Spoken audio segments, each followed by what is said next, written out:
one of the most humiliating things that's happened to me like in a hot second.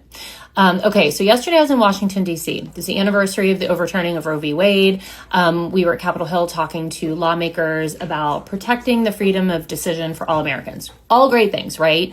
So I have one of the first meetings of the day. So when we pull up, somebody is waiting for me and she's like, "Hey, Christy, we've got to run." And I'm like, well, first of all, I don't run. I walk at like a 2 turtle, and we start walking up the hill and we're at least like at a 3 rabbit. And I'm like, oh, wait, hold on. So I'm like, I know that we need to go fast. And I said to her, I said, hey, am I going to have a minute to like freshen up before I have to go on camera and talk? And she said, I don't think so. So you might want to like put on your lip gloss. So I'm going up the hill and putting on my lip gloss, and I pull out my comb because I'm like, oh, I'm going to comb my hair really quickly. So I'm doing that. And all of a sudden, out of the corner of my eye, I see something flutter.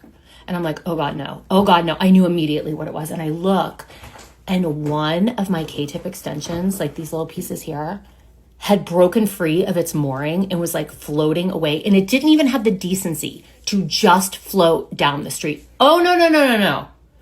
I look, and this thing had found a way to wrap itself around the arm of the woman walking me up the hill, like an octopus tentacle. And I'm like, oh my God. So I start panicking and I try to grab it.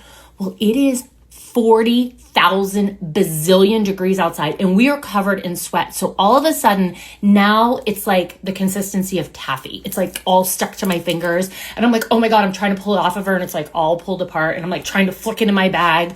And all the while we're still running up the hill at 3 rabbit.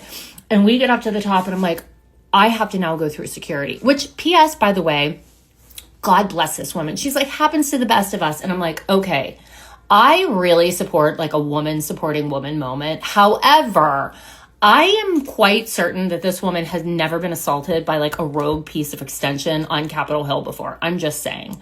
So we get to security and I'm like, oh dear God, they're going to look through my bag. So I very inconspicuously try to like pull it out of my bag and shove it in my pocket. And I get up to the security thing and they're like, do you have anything in your pocket? And I'm like, no.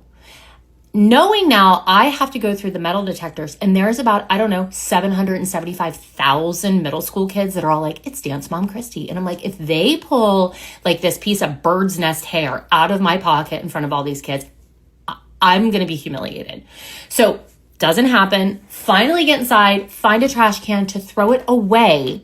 But now there is a piece of my DNA in the Capitol building. And I know if there is a major crime that's committed in the next 24 hours, I am the prime suspect, like for sure the prime suspect. And I have no choice, but I have to move out of the United States immediately.